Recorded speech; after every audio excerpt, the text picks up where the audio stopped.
नमस्ते everyone, Monika astrology में आपका बहुत बहुत स्वागत है। आज हम चर्चा करने जा रहे हैं कुंभ लग्न की और राहु केतु के राशि परिवर्तन की।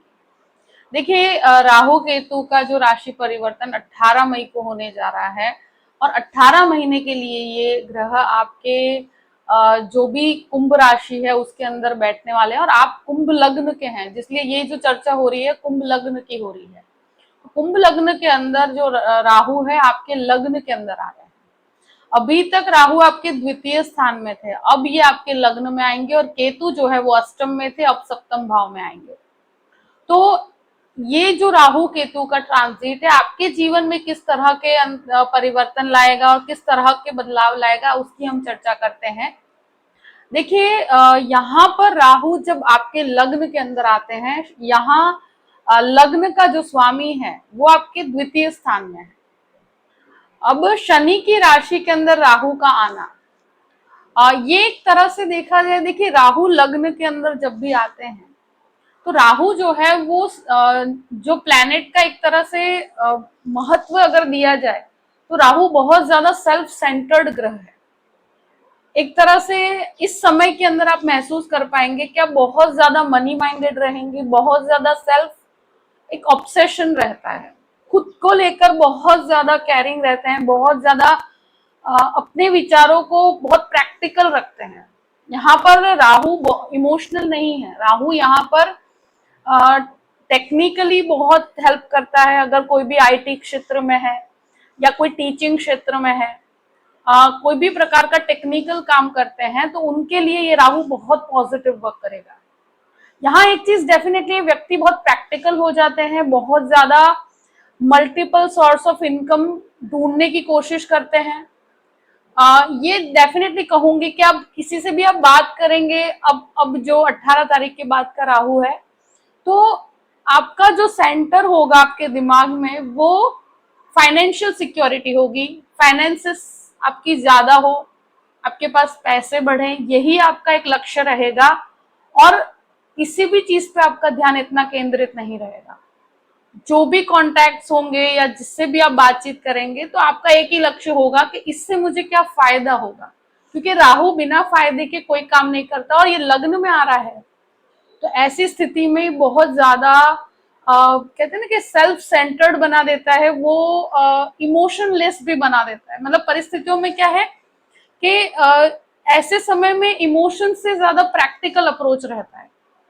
दूसरी चीज, राहु यहाँ पर कहते हैं ना कि रिलेशनशिप को लेकर मल्टीपल रिलेशनशिप की तरफ लेकर जाता है। तो ऐसी परिस्थिति में थोड़ा सा आपको ध्यान रखना चाहिए।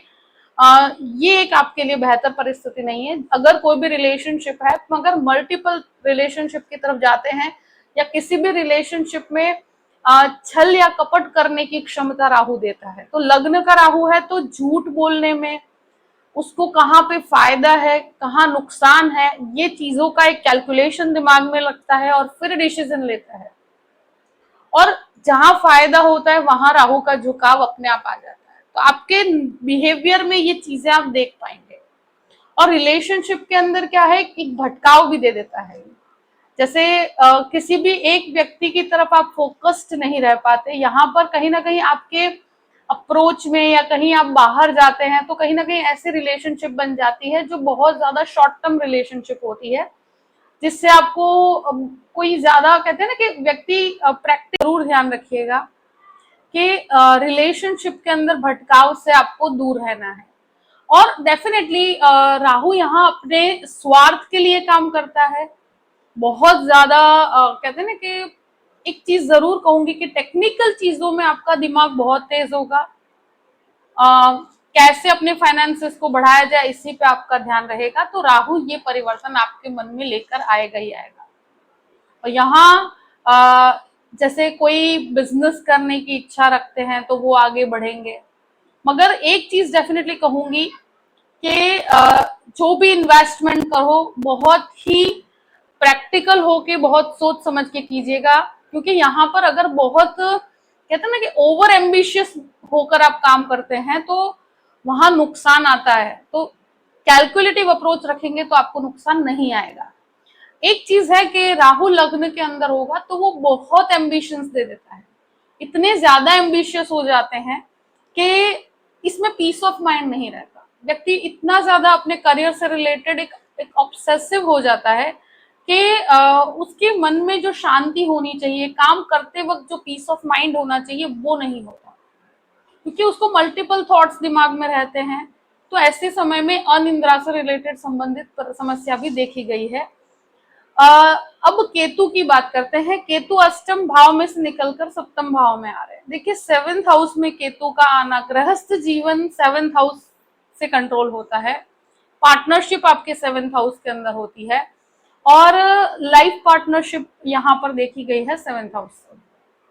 तो जब केतु यहाँ पर आएंगे तो गृहस्थ जीवन के अंदर एक तरह से कहा जाए ना कि डिटैचमेंट आता है, पति पत्नी के बीच में एक मानसिक दूरी आ जाती है और एक दूसरे के प्रति डिटैचमेंट ऑटोमेटिकली क्रिएट हो जाता है, ईगो क्लैश क्रिएट होता है।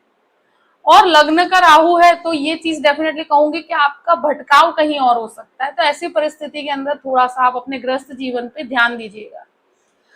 जिनकी भी एंगेजमेंट हुई है, कहीं पर मैरिज से रिलेटेड बात हो रही है, तो इस समय के दौरान ध्यान रखिएगा, क्योंकि सप्तम भाव में केतु रिलेशनशिप में ब्रेक, एक तरह का ब्रेक करवाता है या कहीं पर भी एक मानसिक दूरी बना देता है, तो एक कंफ्यूजन क्रिएट हो जाता है।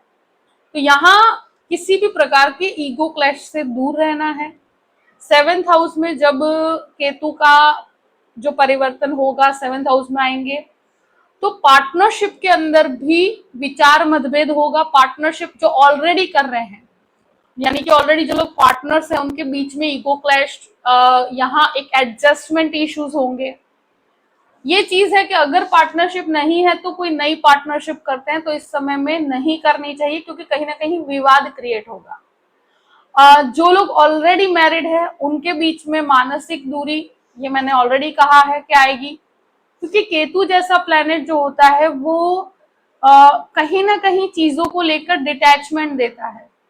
और रिलेशनशिप जो भी होगी, यानी कि आप किसी भी तरीके से मैरिज को डिले करोगे, अगर आपका कहीं पर मैरिज से बातचीत भी चल रही है तो उसको डिले करने की प्रक्रिया चालू रहेगी। तो ऐसी प्रक्रिया यहाँ पर देखी गई है।